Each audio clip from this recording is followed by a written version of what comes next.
world. So I would like to just tell you a couple of short stories, and we'll draw maybe a couple of lessons from them.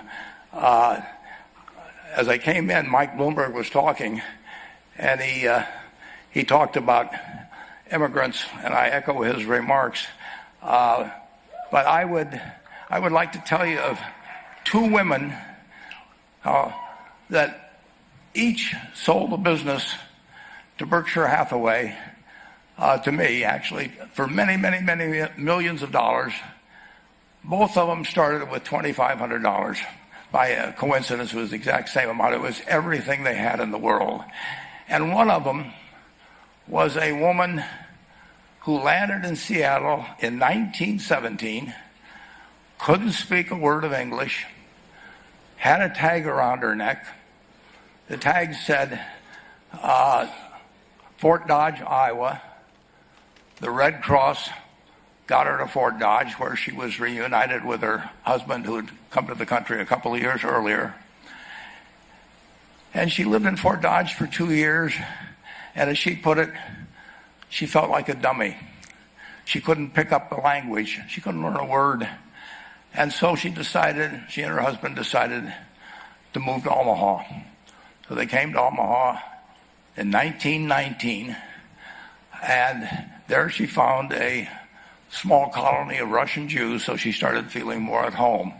And then as her oldest daughter went to school, she would come home, this daughter, Frances, and she would teach her mother the words she'd learned in school that day. And this woman, Rose Blumkin, spent 20 years saving money, bringing first her siblings over, her mother and father, $50 at a time. She sold used clothing to do it.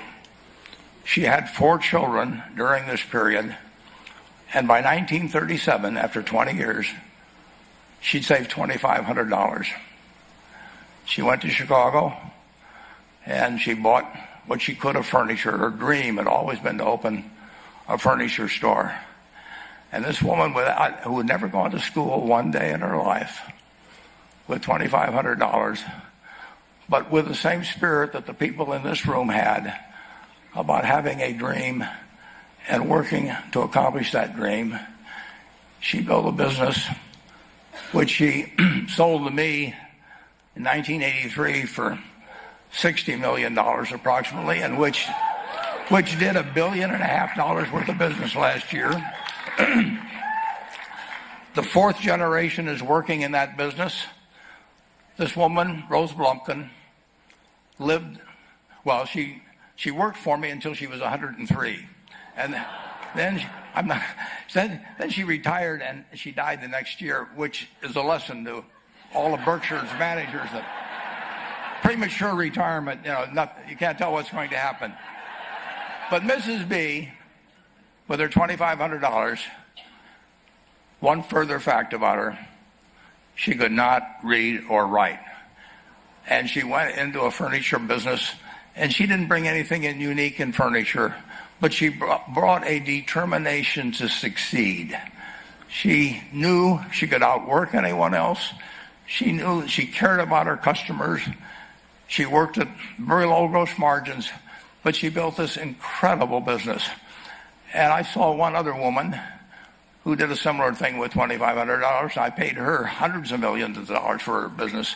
So I decided to go to the source and get these people before, I don't want you guys coming around to me asking me hundreds of millions of dollars. I'd like to join in with you much earlier. So I've followed this group, and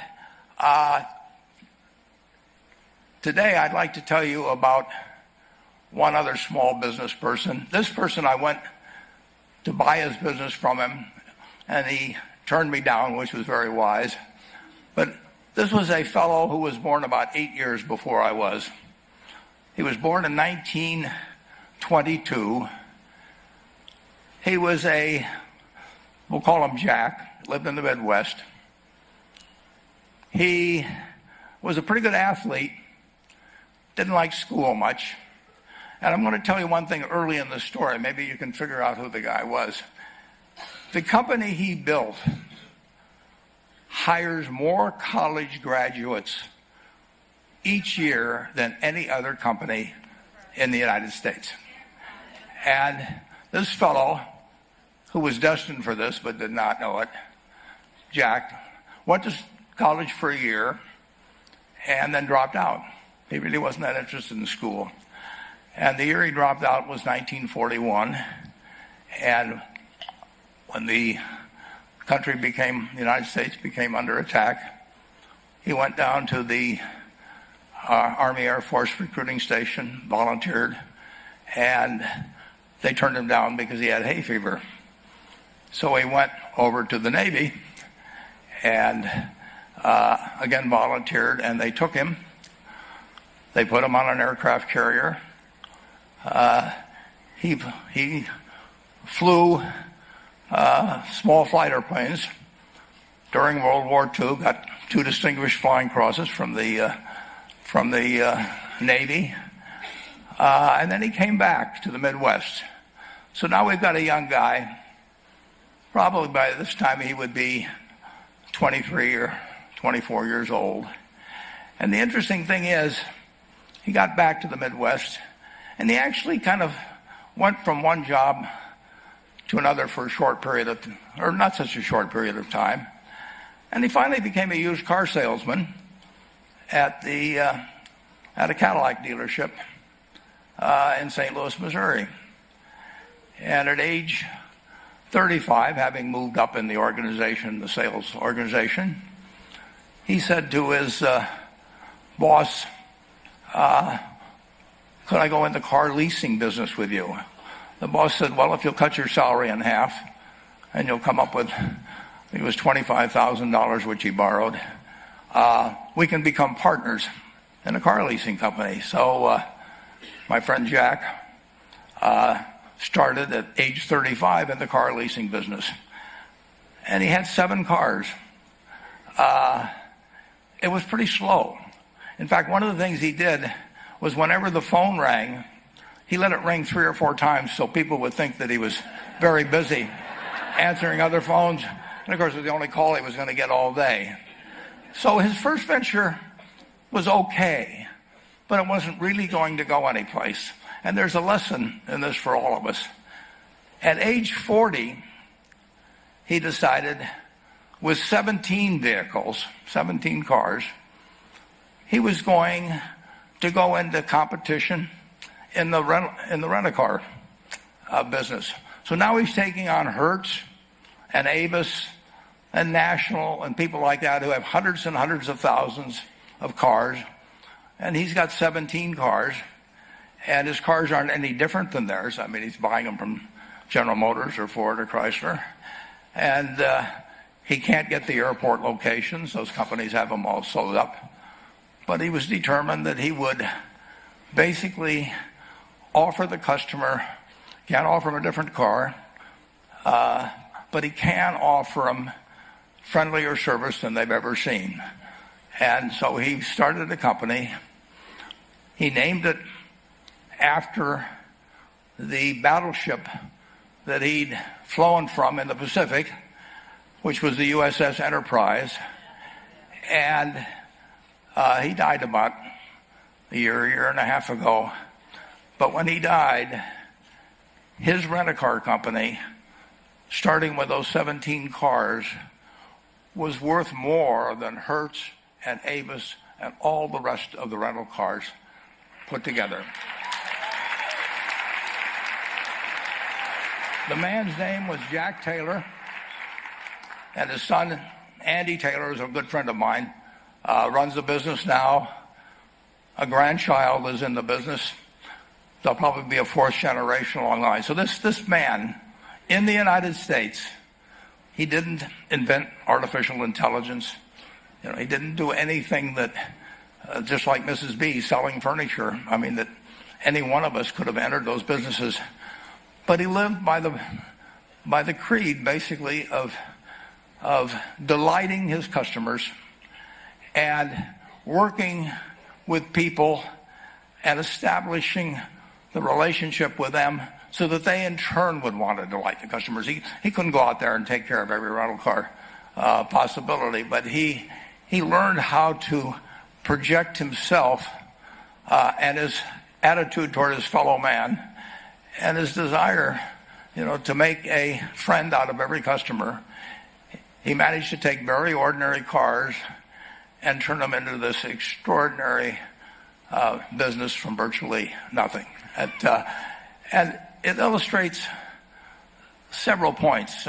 One is you don't necessarily get it right exactly right the first time. I mean, the car leasing business, basically you were competing on the cost of money to finance cars, and it's very hard to delight a customer when you just give them the car and tell them to send you a monthly check for 5 years and you'll be back at that time. So his talents were being wasted basically in that business. But at the age of 40, with all of that experience behind him, he found the golden key, and he took a very ordinary business and turned it into an absolutely extraordinary operation. And just like Mrs. B or Rose Blumkin did with furniture. And he didn't worry about whether the Federal Reserve was going to tighten or ease. He didn't worry about whether the stock market was up or down yesterday. He didn't worry about the things he couldn't change, but he did focus on the one thing he could change, and that was the customer's experience. And I have seen to the one that got away, Enterprise. I went down to Florida and tried to talk him into selling to Berkshire, and he was smart enough not to do it. Probably the value of the company has quadrupled since I made that visit. But he was smart enough to see that he would find that business. Henry Ford, as you may know, failed twice before he started the Ford Motor Company in 1903. I mean, the test isn't whether you get the greatest business idea in the world the first time out. The test is whether you keep learning as you go along what your strengths are and what you can do for your customers, what you can bring especially to the party. And to do that, you need the education that I know you've received through 10,000 small businesses, but you need a genuine desire day in, day out to delight the customer. I've never seen a business, and I've seen a lot of businesses, but I've never seen one that delights the customer that doesn't succeed. I mean, what you want is that customer the next day when they think, do I want to rent a car or do I want to buy some furniture? What goes through their mind? It's the place where they've had a great experience. I don't know what I paid for this tie. Actually, probably if somebody gave it to me, but for the purposes of this speech, I will say I have no idea. But or the shirt I'm wearing, but I do know. I will remember how I was treated when I bought it. I mean, you long forget about the price, but you never forget whether you had a good experience or a poor experience with the purchase experience. And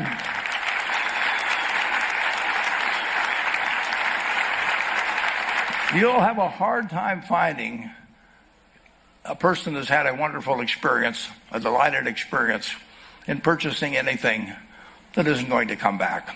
And similarly, if the memory is of rudeness, indifference, whatever it may be, they're never going to come back. And as a small business owner, and as you grow, you have to not only be able to project that interest in people's well-being, in delighting them yourself, but you have to do it through other people. And you won't be able to do it through people who themselves do not feel they're being fairly treated, that their views aren't appropriately considered, So you really do have to learn to multiply yourself through other people. And I advise the young people that come to Omaha. We have a number of classes. The key is to